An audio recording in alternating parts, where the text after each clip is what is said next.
On January 18, 2022, the committee is commencing its study on illegal, unreported and unregulated fishing. Joining us today from the Department of Fisheries and Oceans, we have, of course, Mr. Adam Burns back again as Assistant Deputy Minister, Programme Sector. We have Mr. Mark May, Director General, Fleet and Maritime Services, Canadian Coast Guard, here in person. Doug Wenzel, Regional Director General, Maritimes Region by video conference.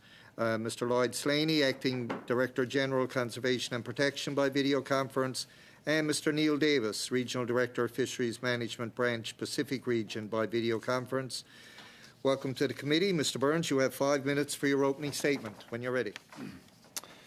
Thank you, Mr. Chair. Good afternoon, everyone. My name is Adam Burns. I'm the Assistant Deputy Minister of Fisheries and Oceans, Programme Sector.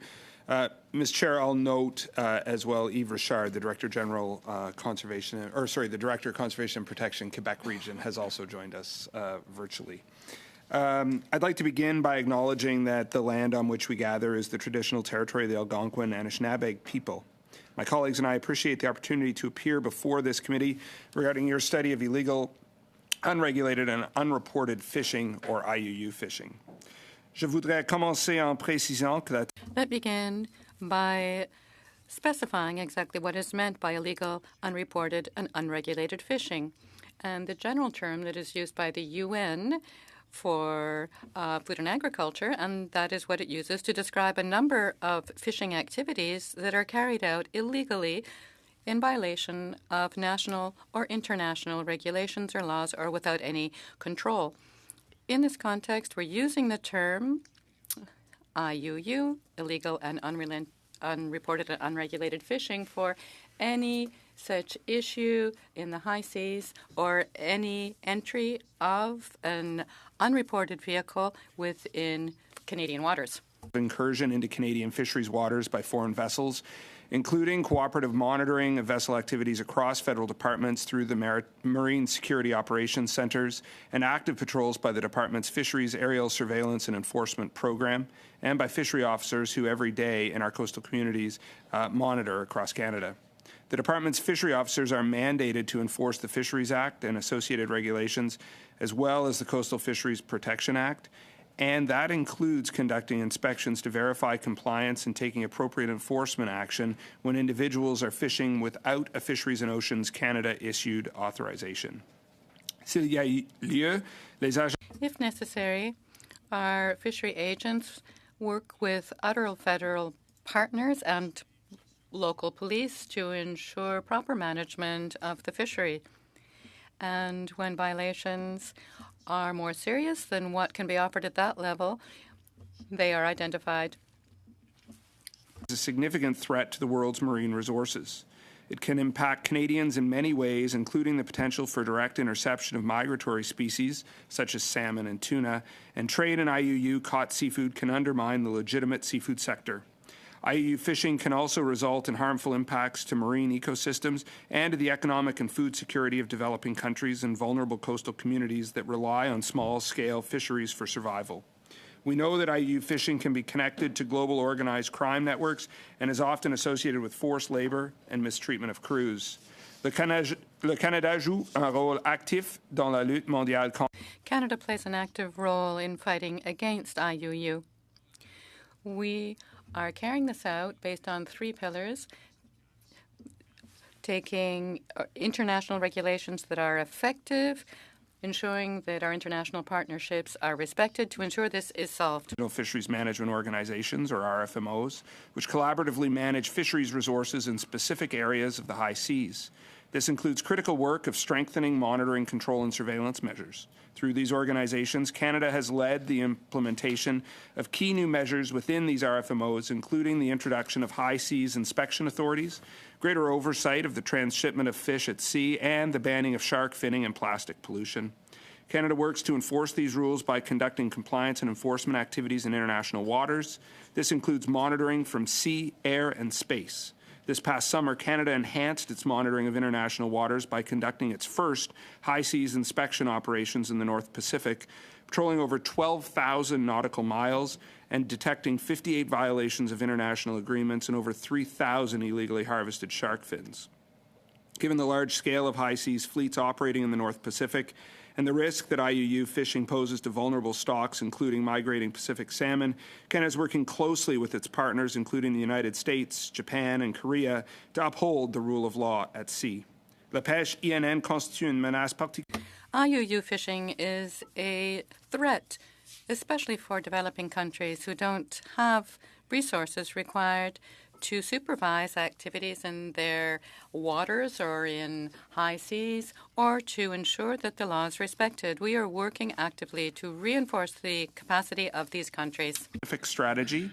As part of this strategy, Canada will establish a new shared ocean fund, which will invest $84 million over 5 years within the Indo-Pacific region by increasing maritime cooperation, supporting a healthy marine environment, and promoting measures against IUU fishing.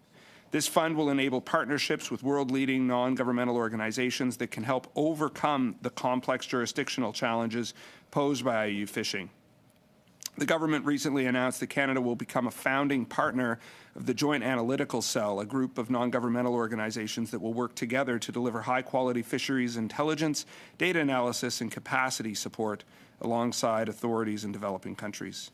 Canada has implemented its dark vessel detection platform and state-of-the-art satellite surveillance system to support vulnerable developing states in the detection and tracking of potential IUU fishing vessels.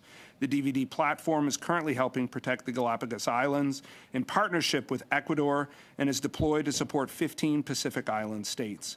Under the Indo-Pacific strategy, the dark vessel detection platform is being expanded to support the Philippines, to support their effort to detect and track vessels that may be engaged in IUU fishing, and to strengthen their maritime security. Thank you, Mr. Burns. Okay. We're gone over the 5-minute allotted. We'll get the rounds of questioning for hopefully anything you didn't get to say. You'll come out in that. We'll now go to Mr. Small for 6 minutes or less, please. Thank you, Mr. Chair, and it was great to hear Mr. Burns' report on the tremendous work that the department's been doing globally. But right in our own backyard, we've had numerous lobster fishers that have reached out to members of this committee, like myself, Mr. Perkins, Mr. Kellaway, and the Minister of Fisheries, and as well to the officials we have here today, about last summer's out-of-season lobster fishery in Area 34 that was being conducted in an unregulated fashion and not in accordance with standard conservation measures. My question is to Mr. Wenzel. Mr. Wenzel, how many complaints do you have documented? How many charges were laid, and how many convictions have occurred as a result of the lobster fishery in Area 34, particularly in St. Mary's Bay this past summer? Do you have those numbers available, Mr. Wenzel? I do. So thank you very much for the question, Mr. Chair. Last summer in Area 34 and particularly in Southwest Nova Scotia, we put a lot of effort into making sure the fishery was managed. We seized over 1,200 traps. I can also report we seized 3 vessels. We conducted 15 arrests, and we have 6 active investigations. So we're working currently to move those files forward. While we don't have prosecutorial outcomes at this point, that work is underway on all of those case files. Thank you, Mr. Wenzel. Marshal 2 outlined that moderate livelihood fisheries are to provide for the necessities of life. It's been widely reported that semi-trailers were loaded onto piers in St. Mary's Bay, and this was overseen by biker gangs. Does this sound like the principles of Marshal 2 were being followed? Mr. Wenzel. So again, thank you for the question. And what I can say is that any fishing activity that's not authorized by the Minister of Fisheries and Oceans is subject to enforcement. And we work closely with our partners, whether it's the Canadian Coast Guard or CMP or other agencies to work to address any incidents of unauthorized fishing. Thank you, Mr. Wenzel.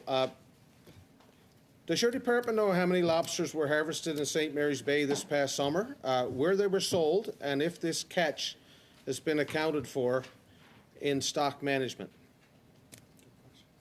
So again, thanks for the question, Mr. Chair. We are working with Indigenous partners on reporting coming out of the FSC fishery. There typically are delays in terms of those catch reports coming into the department, similar to the commercial fishery. But that's a key priority for us, is to make sure that those removals are accounted for, in addition to the observations that our fishery officers have on and off the water. Thank you, Mr. Wenzel, for that answer. So Tim Kerr, the Director of Enforcement in Nova Scotia, told CBC in July that DFO had the capability to monitor compliance of lobster fishermen in southwest Nova Scotia. If that was the case, given that DFO typically stringently enforces the law, were any directives issued by the Minister or to the Minister by other government departments, as Mr. Burns stated in his preamble, that your department works with other federal partners? Were any directives issued that would prohibit your CMP employees from doing their job?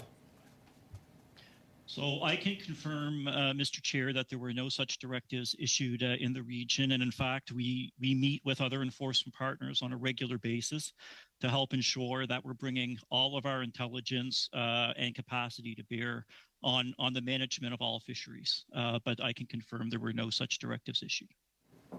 Okay, thank you. So after 8 years of this Liberal government, is it possible that it's come to a point where the hands of DFO CMP are so tied that the PMO, because of its directives, are inadvertently supporting IUU lobster fishing and organized crime?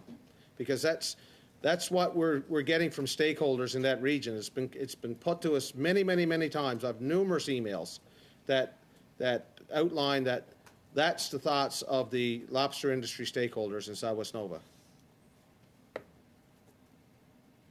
Is So, it, sorry, my colleague may want to jump in.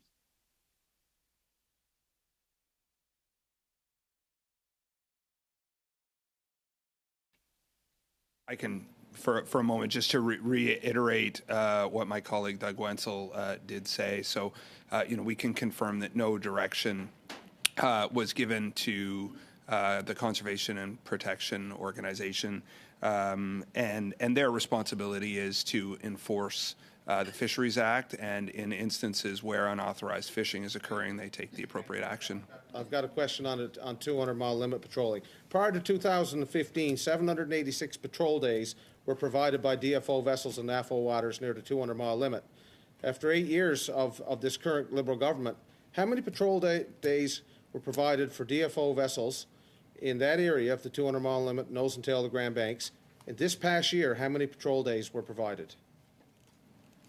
Mr. Chair, we'll have to return with a written response to that question. Thank you, Mr. Small. There's only 4 seconds left, so your 6 minutes have expired. We'll now go to Mr. Morrissey for 6 minutes or less, please. Thank you, Chair, and I believe I'll be sharing my time with Mr. Cormier or Mr. Kellaway. I have one question. One of the regulating bodies that has a big part in determining whether illegal fishing occurs and the sale of that product is the buyer and the processor. The buyers and the processor of lobster and crab are provincially regulated. Am I correct, Mr. Burns? Yes, that's correct. Yeah. So could you advise the committee, because that's what they control, whether you're First Nation or a commercial fisher, there's no value in ignoring the rules and participating in what would be considered an illegal activity if there was not a buyer for the product. The buyer is only a provincially licensed buyer or a provincially licensed processor. What steps have the provinces taken with the federal department to put penalties in place that would ensure that activity stops there, which will go a long way, probably well over 90%, of curbing illegal activity, whether First Nation or commercial? Could you comment? So I wouldn't be able to speak to the specific measures that have been implemented by provincial government. Sorry, I was simply asking to advise the committee on any discussions that are taking place between the federal government and the provinces to ensure they step up and do what they have the legislative constitutional jurisdiction to do. In particular, I can speak to ongoing work with provincial counterparts related to addressing the unreported cash sales issue, predominantly in the lobster fishery, to ensure that all lobster catches are being reported to the department and that the provinces are then able to track the onward movement of that product in the supply chain. Could you just briefly provide a little more detail to the committee in writing on what are the provinces aware of this, and are they prepared to take the action that they have the authority to do to ensure this does not continue? With that, Chair, I expect to get a written answer to the committee. I will turn my time over to.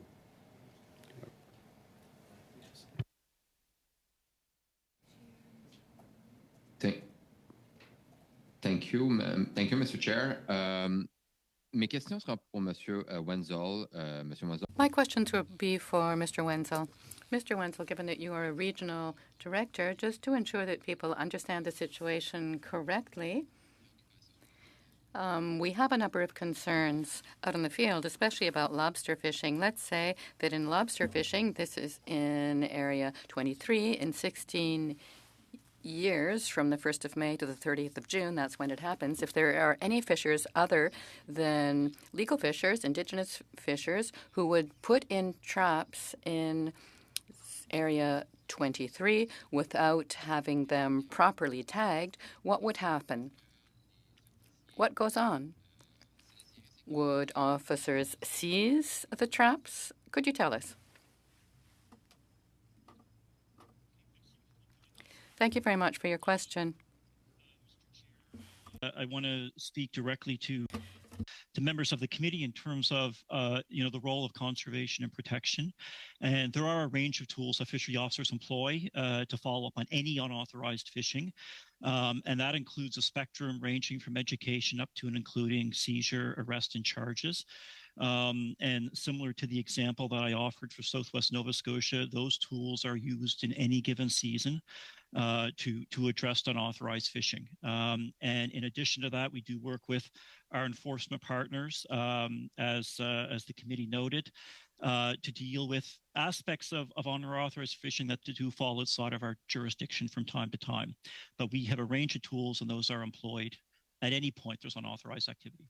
D'accord. Alors, si, disons, Terrific. So let's say a First Nations group, other than a group that already has a community license or a properly issued license during the fishing season, would come to our area 23 and let's say put 2,000 traps into the water.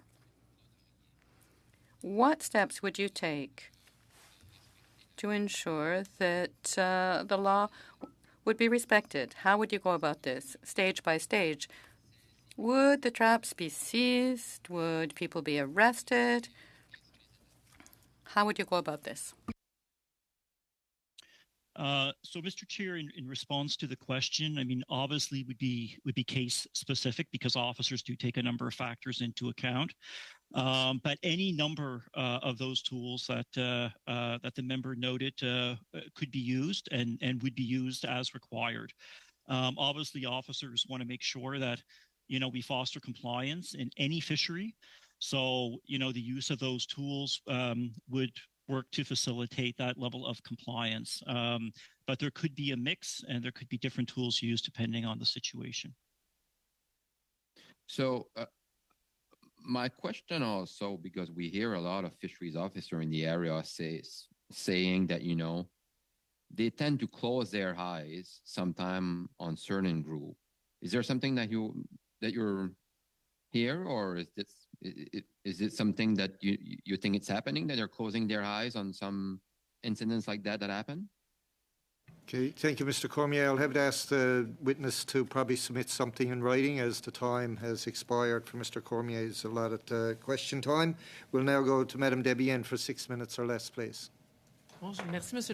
Thank you so much, Chair, and thank you to our witnesses for being with us. Thanks so much.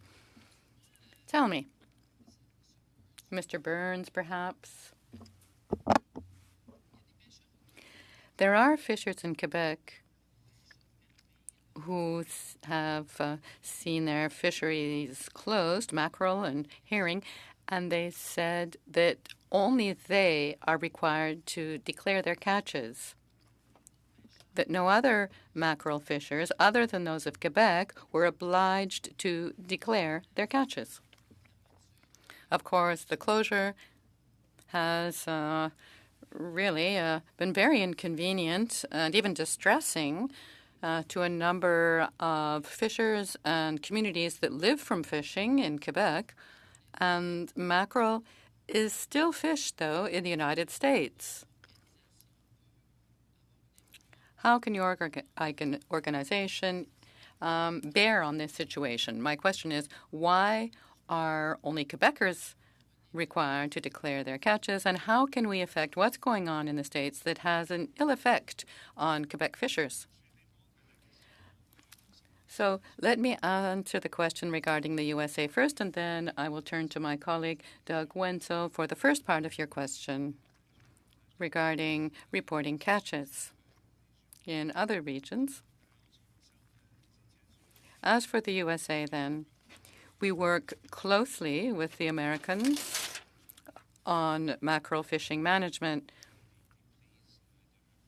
We know that there are catches of Canadian mackerel in USA fisheries, and we're very happy that they have reduced their mackerel tax, total allowable catches, by a considerable, or not by much, or by a great deal, such that they're catching far less than in prior years. We're working closely with them, ongoing, to ensure that measures will be in place to protect mackerel in Canada, and that they won't only protect mackerel in American waters so that Americans can catch them. Of course, there is illegal fishing of all species. Is there any way to make a priority of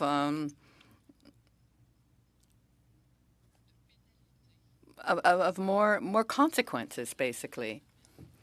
Of course, money is so important for everyone, and these illegal fishers often have a lot of money. So when there's really a problem that has been identified, couldn't we just up the penalties, make them so considerable that this would have a real effect on illegal fishers, and that funding, extra money, could be used to help legal fishers? If the penalties are heavier,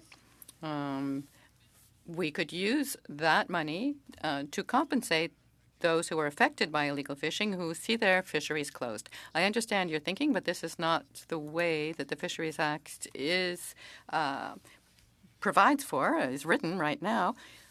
The Consolidated Revenue Fund is where any monies go, and the Consolidated Revenue Fund is used to support government policy in this area.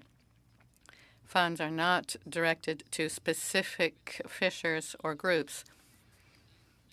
Do you think that the government would be available to at least think this through, even though the Act is has been promulgated, exists as it is? Could it be changed? It seems logical to me. So are logical approaches sometimes studied further? If it's a matter of using the penalty amounts to support specific fisher groups, that's not the way it's written now, for sure. Well, when we seize illegal drugs, for example, in Quebec, the amount that is seized is then used to help people overcome addiction. I think that we could think of it this way. People who are losing their mackerel fisheries are victims of this illegal fishing going on elsewhere. All right, so maybe this is something that I'm thinking through as I go. It's more of a suggestion than a question. Now, over what area do you evaluate the illegal fishing, or how high is the illegal fishing compared to regular fishing? What's the proportion of fishing that's illegal, in your understanding, in Quebec and Canada? I don't have an exact answer to that. I can say that our conservation and protection officers are working to ensure that the law is respected, to reduce illegal fishing as much as possible in Canada. When our scientists present their opinions, their findings, they take into account catches that have not been reported, that haven't been counted, to ensure that their findings do allow for all catches, reported or not, in order to ensure that indeed their findings give us the right information to be able to manage the fisheries as well as possible. Aaron, for 6 minutes or less, please.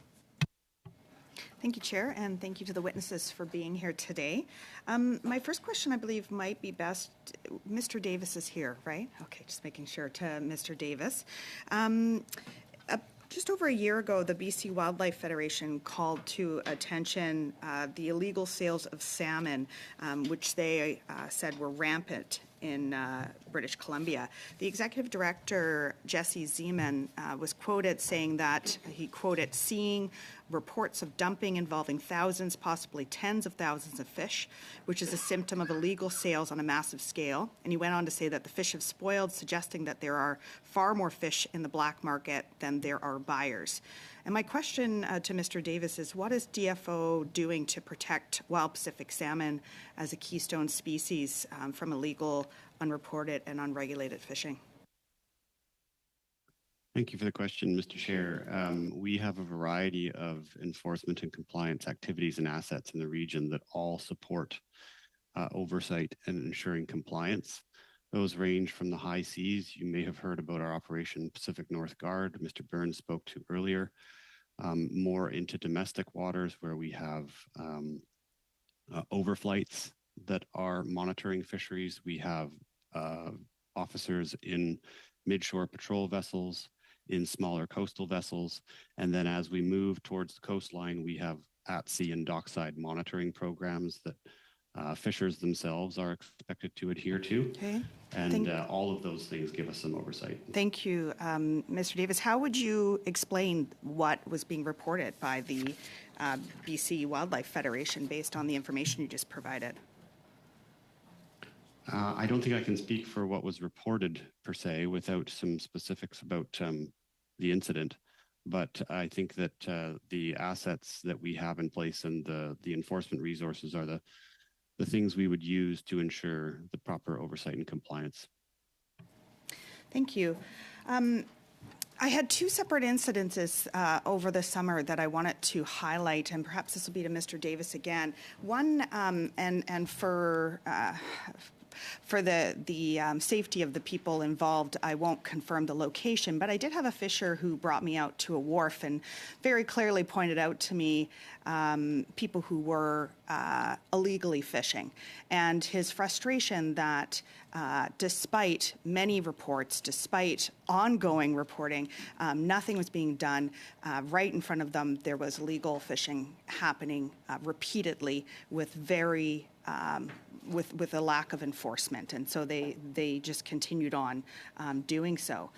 Versus a very different scenario in which an Indigenous fisher, because of a clerical error in paperwork, had his entire $20,000 worth of catch seized, auctioned off, and despite this clerical error being resolved quite quickly. And it seems like it's two different extremes here, where we have an Indigenous fisher being very harshly penalized for a clerical error versus the ongoing illegal fishing that we're seeing often in front of us at wharfs. And I'm wondering if you can speak to that contrast that we're seeing and how we can best move forward to ensure that there's accountability mechanisms in place to avoid illegal fishing.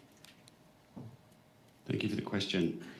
Maybe I'll offer a couple thoughts. The first is that with respect to avoiding or preventing illegal fishing in the first place, one of the things I think that's important, which we support across all of our fisheries, is processes through which we build management plans that hopefully have understanding and ideally support within the fisheries that are being regulated by those management plans to prevent or mitigate the potential for what you're describing in terms of illegal fishing in the first place. In the instance where other harvesters or the public observe what they believe to be a violation, we do have an observe, record, and report line where members of the public can submit information about what they hear and see, and that can support the ability of our conservation and protection officers to respond. I can't speak to the individual cases that you might be describing in terms of what might have explained the response that the department took, but as my colleagues have described earlier, there are a range of tools and approaches available to our enforcement officers in terms of how they deal with any specific instance or violation. Thank you. Just following that, because I'm hearing from people on the water that there's just not enough capacity to be able to respond despite making those phone calls. So perhaps you can speak to that. And the other thing is, why would there be such a difference in responses where we already have, it appears, a lack of capacity to follow through with reports of illegal fishing, yet we have such a large response requiring many different enforcement officers around a clerical error. So how do we navigate an appropriate response to an appropriate circumstance, and are there enough individuals hired to ensure that the accountability mechanisms are followed through with? Right. Thank you for the question. So with respect to capacity, there are a variety of assets in the region that we think support effective enforcement. As I was describing earlier, those include both overt forms of enforcement that is visible to people that may be harvesting, and covert, where we are not necessarily visible, but using other means to effectively collect information and be able to pursue cases that we think warrant further action. So I think that blend and combination of assets are what we use to ensure compliance and be able to follow up where there are instances of non-compliance. In terms of what might inform the type of response, thank you, Mr. Davis. If we could get that response in writing, it'd be appreciated, because we've gone over time. I'm trying to get everybody's questions in. We'll now continue on to Mr. Arnold for 5 minutes or less, please. Thank you, Mr. Chair, and thank you to the officials for being here. According to information provided by the Library of Parliament on DFO's definition of illegal, unreported, and unregulated fishing, IUU has 3 distinct features. The definition of these features of IUU appear to be centered on foreign vessels and international obligations, and your presentation this morning seemed to be centered on that. Is it only foreign vessels and international obligations that are included in your IUU work? If not, what other forms of IUU are monitored and enforced by DFO? Mr. Chair, it is true that generally when we speak of IUU, we're speaking of those activities occurring on the high seas, but certainly as my colleagues have pointed out through their various responses today, the department's CMP program is actively involved in ensuring compliance with our domestic fisheries rules and regulations and laws as well. And so there's ongoing active enforcement every day by CMP officers across the country. Thank you. Mr. Slaney, could you give the committee or provide the committee a written response of how many dollars and personnel hours are dedicated on an annual basis to fighting IUU domestically in Canadian waters and internationally outside of Canadian waters? Just a yes or no, if you can provide it in writing to the committee. Yes, sir, I can do that. Okay, thank you. From the outset of this study, I think it's important that this committee hear why DFO needs to enforce the laws and regulations and counter IUU. Mr. Burns, briefly, why is it essential for DFO and other agencies to enforce the laws and regulations to counter IUU? Well, in terms of countering IUU on the high seas, there are important conservation implications related to illegal fishing, as I mentioned in my opening remarks, related to, for example, salmon and tuna, but also the implications to the broader ocean ecosystem and the impacts that some of the illegal and unreported fishing can have on the ecosystem itself. And so, those have direct links to impacts to Canadians and to important fish stocks for Canadians as well. So there would be significant impacts if the IUU were not addressed by DFO and enforcement personnel. Yes, we believe so, and that is why the government's made the investments that it has recently. Mr. Burns, when DFO is calculating total allowable catch, or TAC tax, of a particular fisheries, does DFO factor in an estimate of how much is removed from that fishery resource by IUU activity before calculating tax? And so Chair, I'll interpret that question as referring to both high seas IUU, but also what we would refer to as unauthorized fishing domestically, but varying definitions use different terms for that. And so the answer to that would be largely yes. Our science advice takes into account as much information as it can and often does include estimates of unreported catch as well in the advice we're provided. Thank you. Could you provide us in writing how those calculations are made specific to fish stocks, especially Pacific Coast salmon stocks, and how those calculations go into calculating legal allowable harvests? We'll do I can't speak for my colleagues in science, and my understanding of the processes they use is that estimation is different from fishery to fishery based on the available information, but we can provide some examples if not a more general answer. Thank you. In recent years, there have been several fisheries-themed agreements that the federal government has finalized with Indigenous governing bodies that have given those bodies authorities to manage and regulate their own fisheries. Mr. Burns, are all harvests managed and regulated by Indigenous governing bodies reported by those bodies and reported to DFO? So there are a variety of shared decision-making processes that have been established in the pursuit of advancing reconciliation, but generally, in virtually every instance, the minister's decision-making remains intact in terms of making those final decisions based on that collaborative work with the particular nation or Indigenous group.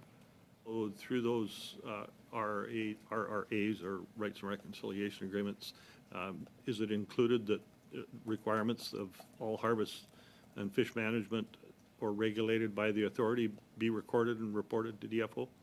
So the recording and monitoring of removals varies from fishery to fishery, so I'd want to be careful in how I answer that question, Mr. Chair, in the sense that there are absolutely variability within the reporting requirements in both commercial and rights-based fishing activities. The department works on a fishery-by-fishery basis to ensure an appropriate level of monitoring to inform the variety of activities that we're responsible for in terms of fisheries management, in terms of scientific activities and otherwise, including working with implicated harvesters in a particular fishery to meet their international market access requirements as well. We'll now go to Mr. Hardy for 5 minutes or less, please. Thank you, Mr. Chair, and thank you all for being here. My focus throughout these hearings will be on unregulated fishing in the Fraser, Thompson, Skeena, Nass, and maybe even the Columbia River systems. I've lived experience in a lot of these areas, and I have to tell you that there's a long-standing perception, which I hope to pop if it can be done so, that our Indigenous groups are over-involved in illegal and unregulated fishing. To Mr. Davis, is there a lack of clarity around Indigenous fishing rights for enforcement officers? Thank you for the question, Mr. Chair. If you mean whether enforcement officers themselves have a misunderstanding of fishing rights, I don't think so. I think we have training programs that attempt to keep our fishery officers up to date. It is also a topic that is evolving. Rights can be defined through court cases that are in turn sort of interpreted and implemented either through agreements we may make or through collaborative work with the nations themselves. So that would indicate that there indeed is some degree of lack of clarity. Can anybody, perhaps Mr. Burns, in your position, you'd be able to speak to the issue of Indigenous protocols that are brought in when enforcement actions involve a First Nations or Indigenous group? What are Indigenous protocols? What do they look like?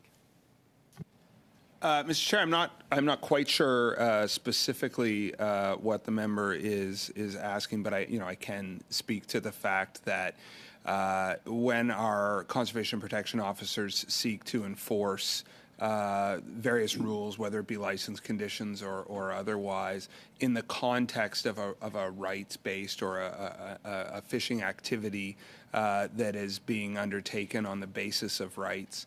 It's important for the government to understand the nature of those rights and the asserted rights in that Sir, context. you're kind of guessing, and if nobody here actually has, a firm grasp of what this protocol actually looks like, I would appreciate somebody getting back to us with those details. I think that they'll be, quite important as again, we try and put into context and perhaps deal with some perceptions out there that are grossly incorrect because there's, there are community and social issues involved here that unless we're sensitive to them and know the realities of them, we're likely to come up with, recommendations that won't work very well. In the investigation of illegal fishing, has there been any reporting done on the impact of that fishing on stocks or on habitat? To what degree are they considered to be destructive or damaging to stocks or habitat? Does anybody have any background on that? That would be appropriately a question for DFO Science. I can, as I've mentioned before, they certainly do in their scientific advice take into account unreported catches, and so any impact related to that would be at least considered by the scientific assessment of the stocks. Some background on that would be useful. Can we talk about First Nations guardians, because we've quite often heard that setting up First Nations to actually monitor, and I don't know if enforce is really part of the mandate, but what role do you see the guardians playing now versus potentially what they could do to address the situation? Yeah, so Aboriginal Fisheries Guardians are an important part of reconciliation, and certainly we have some really good examples where that system is working well. And it is an area that the department is intending to seek to expand. There's a variety of roles that Aboriginal Fisheries Guardians can play in a full spectrum from, as you noted, enforcement type activities. But we also have other arrangements wherein it's more of a co-management type approach where various activities related to the monitoring of the harvest to inform science activities or other management activities are also undertaken. Right, I appreciate that. And again, back to Mr. Davis, BC is a big province with lots of very important river systems. Are there enough resources between the province and the federal government to adequately enforce? Thank you for the question, Mr. Chair. I think we always have choices to make in terms of where we direct resources, but we do have an effective complement of assets that we can deploy to provide coverage across the region. And we make choices about how and when to deploy those based on our understanding of where there may be issues or trends that need addressing, and some prioritization work that happens within the department reflective of our understanding of areas or particular fisheries that need attention. Okay, we'll now go to Madame Debienne for 2.5 minutes or less, please. Merci, Monsieur le Président. Thank you, Chair. 2 questions. I would like Mr. Richard, perhaps, to give us an answer about the obligation of our mackerel fishers to declare their catch, those in Quebec, compared to those in the rest of Canada. Also, I'm looking at the convictions. There are 11,000 convictions for breaking the law here, or regulations. I'd like to know if the penalties are financial mostly, and how much money since 2015 has been paid in penalties. Perhaps we could provide you with a more complete answer in writing. As for reporting catches, mackerel catches, I think it would be better to put the question to Mr. Wenzel, given that he is the Regional Director General who is seized with this issue. Over to you then, Mr. Wenzel. Thank you very much. As far as I know, there is a requirement to report all catches.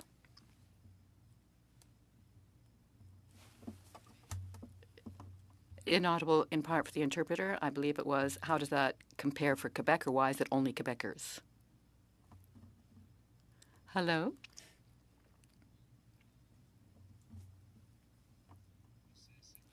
What I do know is that when the fishery was opened,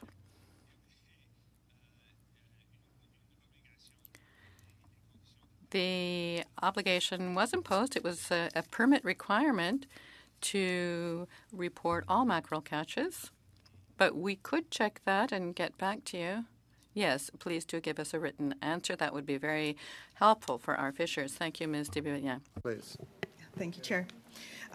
First and foremost, I want to acknowledge and thank my colleague MP Hardy for his questions specifically around Indigenous treaty rights and some of the misinformation that we hear circulating. It's a really important topic, and I just wanted to loop back to that. And perhaps this question can be to Mr. Burns, specifically if you can expand a little bit around how illegal unreported, or actually how engagement, DFO is engaging with Indigenous community and organizations in relation to illegal, unreported, and unregulated fishing. Yeah, and so we have relationships with First Nations from coast to coast and work with each one of those in a manner that is appropriate for that nation, working with them in terms of their vision for how they would want to be exercising their rights and in the context of an orderly managed fishery. And so, that work is really important in order to understand the vision that they have for their rights and to work with them in order to implement an approach that helps them achieve those objectives. And so that's ongoing work. It's led by our regions. It makes sense for that work to be done at the local level. And it's an ongoing piece of work by the department. Okay, thank you. Another question to Mr. Burns. It was actually a question, some of the questions that my colleague, Mr. Arnold, was asking about, but I was reflecting on a previous study that we had done around labeling, appropriate labeling of fishing products. And one of the witnesses was talking about the lack of technology, access to technology for fishers to self-report and monitor the fishing as it's occurring. So the lack of consistency and availability of the technology and how it's reported. And I'm wondering if you can expand on that a little bit, because I do feel it's a very essential piece of this discussion and understanding what's available for fishers to appropriately monitor and report, so we can better utilize that information as it relates to illegal, unreported, and unregulated fishing.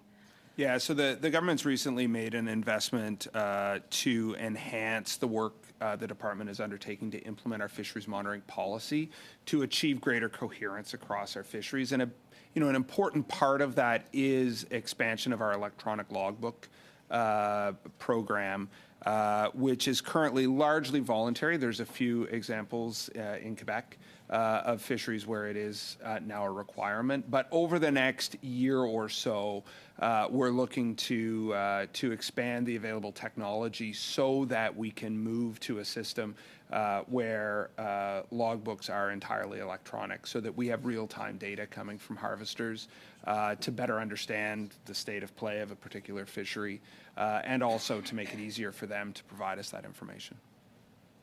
Aaron, we'll now go to Mr. Perkins for the 4 minutes that are left. 4 minutes. Can't say my name in 4 minutes. So thank you. My first question, I think, is for Mr. Slaney. Sorry, Mr. Slaney. Do you have enough resources to enforce the Fisheries Act? Well, sir, the program has a national cadre of officers, over close to 500 across the country, and in doing in enforcing the act, of course, we utilize a lot. You're up to have limited time. Yes or no? Well, I believe so, sir. I think. Okay. So thank you. Thank you. You said yes. So Terry Kerr, who's your local director in the Maritimes, before the Elver fishery started this year, said he had adequate resources, like you just said, to enforce the fishery, a 45-day fishery. Now, the year before and the year before that, DFO was getting complaints from license holders about illegal poaching, and almost nothing was done about it. They were told by CNP that there was nothing they could do about the poaching going on in the rivers in Nova Scotia. So in the lead up to this, which was led by a lot of illegal poaching in the lobster fishery the last few years, since 2020, DFO was warned about this. And then, of course, what we saw is that you didn't have adequate resources, obviously, contrary to what you said, to actually enforce the law. Why did CNP not bring the RCMP in to help enforce the law? Well, sir, I'm not exactly sure about the incident you're referring to, but we do work with local law enforcement officials. The 18 days of legal fishery and the 1 month of illegal fishery that happened in the Elver fishery in Nova Scotia, not once when our office called the RCMP did they say they had been called by DFO or CNP to support them. Why did you not call the RCMP the backup to the 1,000 illegal poachers that were happening? I might suggest, Mr. Chair, that Mr. Wenzel respond to the question from a management perspective. Sure. So thanks. So quickly in response to the question, Mr. Chair, we did engage colleagues, including the RCMP, on a number of different incidents involving the Elver fishery. Officers made over 100 arrests last year alone, and we've got about 29, I believe. Mr. Wenzel, with all due respect, I did not ask for your listing of statistics, which have all been in the media, a very mediocre level of enforcement. There was violence, guns, just 2 minutes from my house all the way down. I was out most weekends in the midnight when the Elver fishery happened, and there was nobody on the rivers, especially the most important river, the East River, which is in Chester, which is the one where science is done, to the point that DFO didn't do any science this year. So I'm asking you again, how do you enforce and say and deal with and estimate the illegal fishery if you can't even enforce a fishery that is along the rivers, let alone out in the ocean? So this fishery, in terms of Elver, while it is along the rivers, it presents a number of unique challenges given how lucrative it is and how it is shipped out of the country. But we are doing a management review of the Elver fishery right now to figure out, are there additional tools that we need to manage, given how unique this fishery is. So, Mr. Wenzel, the same official said in July that they had adequate CNP resources to enforce the lobster fishery this summer, yet the lobster fishery in Southwest Nova was overrun with poachers. You've seen the pictures of thousands of pounds of dead lobsters being dumped on the side because they were illegal and undersized. You've seen all of that, and yet you listed a small number of traps out of the tens of thousands of illegal traps in Southwest Nova Scotia that were put. Most docks never saw a CNP enforcement officer. Why? So I can confirm that we've dedicated significant capacity to the lobster fishery in Southwest Nova Scotia, and we're going to continue to do that. And we've got a number of cases that are working their way through the courts now to hopefully get those outcomes that we need for prosecutions. Videos sent and license plates sent in both the Elver fishery and in the illegal lobster fishery this summer to the office of the minister. There was lots of reporting from licensed fishers about the illegal fishery. Yet CNP failed to show up at any of those complaints. Why? So I can't speak to the individual complaints, but I do know, given the hours and time that officers have put into this around the south shore of Nova Scotia. Officers told, was the CNP team, did the CNP team tell the officers on the rivers and on the docks to observe and not arrest, as they were told, because I have the emails, as they were told in 2020 with the illegal lobster fishery then? Again, officers will make their decisions in terms of how to enforce the Act, but there was certainly no directive to not enforce and uphold the Fisheries Act. All the emails within the department, just on a tabling of a document. Thank you, Mr. Perkins. All those emails, Your please. time is up. Gone over, actually. Thank you to our witnesses for appearing today. Everybody from the department, you're always quite available when we request it, and we certainly appreciate that and the information you provide to the committee. I want to remind everybody that on Thursday we will be resuming the study on illegal, unreported and unregulated fishing. The Canada Border Service Agency will appear in the first hour. However, the Minister of Department of National Defence is not available for the second hour. We are waiting. Oh, okay. I'm being told now that Canada Border Services won't be appearing. They're not available. So I guess we'll have, instead of the second hour as a committee business, it'll be committee business for 2 hours. 2 hours. 2 hours, yeah, we get a lot done, won't we?